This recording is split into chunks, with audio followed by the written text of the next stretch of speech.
Alrighty, welcome back to the Untitled Desserts baking channel. Today we're making something super simple and epically delicious. Can verify because I've already eaten it before actually finishing filming the video, which is kind of not the best thing to do, but I'm telling you it's so good.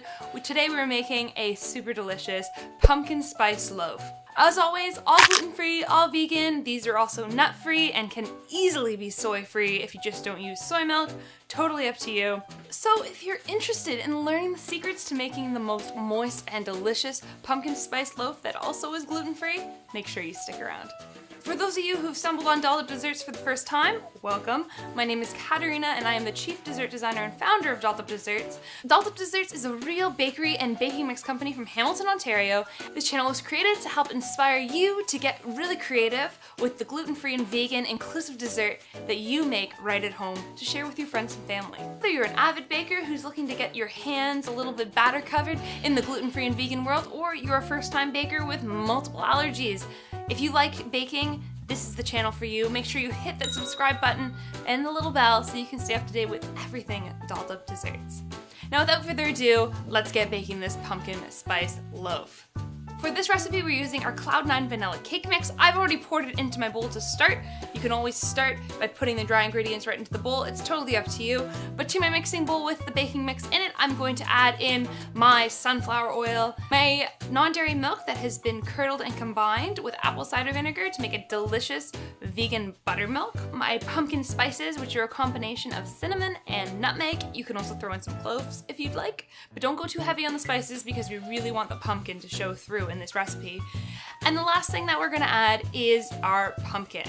I'm using pureed organic pumpkin. You're welcome to use any sort of pureed pumpkin, but do not use pumpkin pie filling. That stuff is so sweet, you really don't need the extra sugar. Our baking mix has all the sugar you need to make a beautiful and delicious loaf. Once all your wet ingredients have been added, you can mix everything up. Make sure there are no dry pockets present. Mix it really well. And then you're going to take a loaf pan that has been greased and pour all your batter right into the loaf pan. Top it off with a really thick and wonderful crust of non-dairy chocolate chips and pumpkin seeds. Once your batter's in your pan and it's been crusted up and ready to go, you're gonna put it in the oven at 350 degrees for approximately 55 to 60 minutes. Once your loaf is out, you let it cool completely in the pan, and once it's completely cooled, you flip it onto its side and slowly using your hands pull it out of the pan. It should come out pretty easily, especially if you've greased it. That's it. Your pumpkin loaf is ready to go and to enjoy.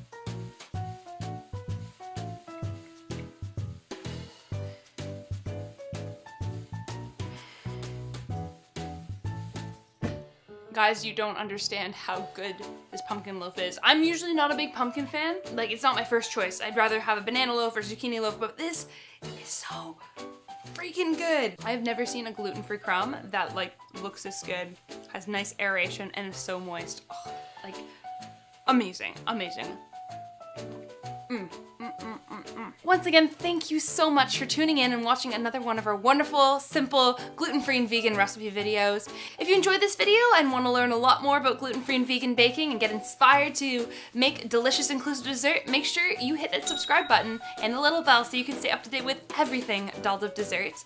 And if you decide to make this pumpkin loaf sometime in the future, please tag us at Untitled Desserts Baking so we can see your execution and how beautiful that crust of your pumpkin loaf looks, so we can also reminisce and relive the deliciousness that this loaf really is. Thanks for watching. See you next week.